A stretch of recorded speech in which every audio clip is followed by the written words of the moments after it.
Why do people want to go to Greenland? Well, this is a loaded question, and the truth is that there is a complex network of reasons depending on what kind of traveler a person is and what their own personal interests are. We'll get into some of the subtle differences between various traveler types in the subsequent courses. But for now, suffice it to say that nature is hands down the top reason people want to visit our stunning country.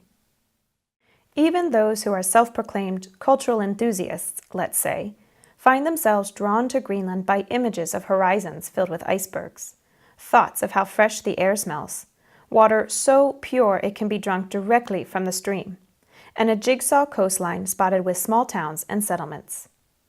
The natural landscape one finds in Greenland are simply so different and a world away from what the average person sees in his or her daily life, and people want to experience it at least once in their lifetime. Natural beauty is a good starting point, but there is also much more to Greenland.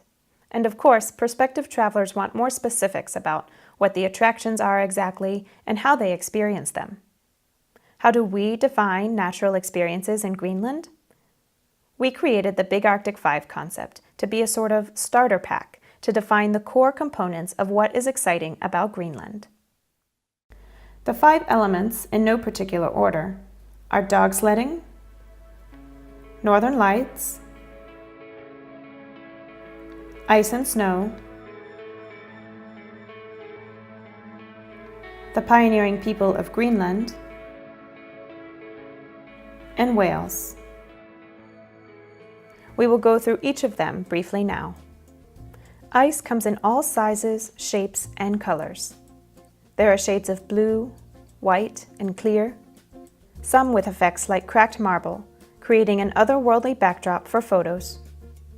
Glossy, bubbly, and waves frozen in mid-air often describe Greenland's icy elements. There is one Greenland ice sheet, which covers the entire interior of the country and is over a mile thick in some places. There are thousands of massive icebergs that can float freely in the sea or get locked in place. Ice is the easiest natural element to experience, as it is accessible in every region of Greenland and all year round, even when it's summertime and all the snow has melted on the ground. Being in the presence of such a unique environment gives a feeling of accomplishment, awe, and humility.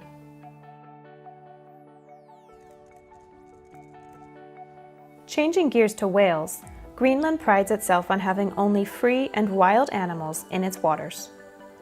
The 15 whale species found up here are free to swim wherever the krill and schools of fish lead them, which sometimes can be right underneath your boat.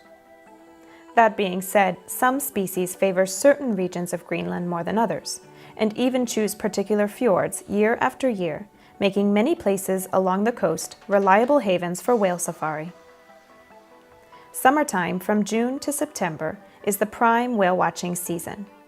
Species like humpback, fin, and blue whales migrate north to Greenland in late spring and summer to feed before heading south toward the equator to give birth to calves in warmer water.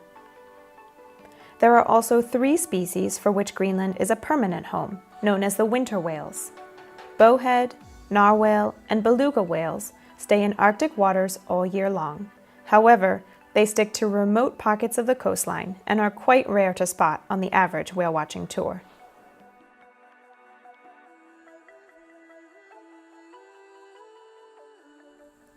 The third Big Arctic 5 element is the Northern Lights, and we like to consider this our little way of adding an extra bonus to the adventures of winter. They are free, there's enough for everyone, and all it takes is some warm layers, maybe a warm drink, and an ounce of patience while waiting for them to appear from your front terrace or backcountry hideaway. The Northern Lights are a common sight in the night sky from the end of August to the middle of April. Even with a few lit street lamps in town, the light pollution is negligible, making the Northern Lights easily visible when there is a clear sky. Next, dogsledding is one of the more universally attractive experiences in Greenland, and no other Big Arctic 5 element is so perfect a medley of nature with Greenlandic culture. Owning dogs and being a musher is a lifestyle, and it tells the story of how Greenlanders are resilient and inventive, adapting to the robust Arctic environment. As an activity which requires plenty of snow, the primary dog sledding season is spring, during the months of March and April. It is also an activity which is geographically dependent on the presence of a solid frozen sea. Therefore, dog sledding is only possible in certain regions of Greenland, namely East Greenland and north of the Arctic Circle on the west coast. If you're not familiar with the different regions of Greenland, don't worry. We'll be covering them in just a minute.